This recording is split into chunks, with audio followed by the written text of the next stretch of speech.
Balen versus Rabi Lamichhane राजनीति बालेनले सुरु गरे। उनको जित देखिसकेपछि रवि लामिछानेले मौकाको चौका हाने र पार्टी खोले। त्यसैले पोइन्ट्स बालेनलाई। बालेनले मास्टर इन स्ट्रक्चरल इन्जिनियरिङ गरेका छन्। रवि लामिछाने 12 पास। 2-0। काठमाडौँको गल्ली गल्लीमा आजकल फोहोरको थुप्रो भेटिँदैन। सिस्टोल र बन्चरी डाँडाको ड्रामा समाप्त भएको छ। फुटपाथहरू विस्तार भएका छन्। अतिक्रमण भएका जग्गाहरू फिर्ता आएका छन्। हाम्रा सांस्कृतिक सम्पदा स्थलहरू पुनर्स्थापना भएका छन्। यिनको पाली सिडिओ प्रहरीको सडुवा बडुवामा कतै पनि पैसा खुवाएको न्युज सुनिएन। उनले आफ्नो सुरक्षाकर्मी घटाए।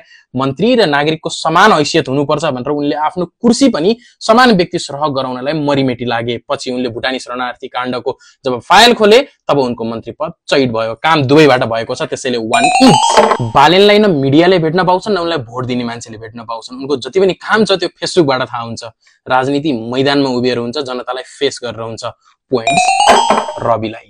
बालेन रेस्टुरेन्टमा भेटिन्छन्, फेवातालमा भेटिन्छन्, पानीपुरी खाँदा भेटिन्छन्, तर 76 जना मृतकलाई भेट्न जाँदा भेटिँदैनन्। पोइन्ट्स रविलाई।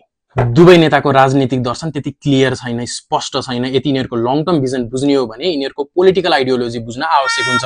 त्यसैले 1 पोइन्ट हामी दुवैको काट्छौँ। रविमा संयमता थियो। उनलाई जस्तो सुकै खरो प्रश्न सोधे पनि हाँसेर जवाफ दिन्थे।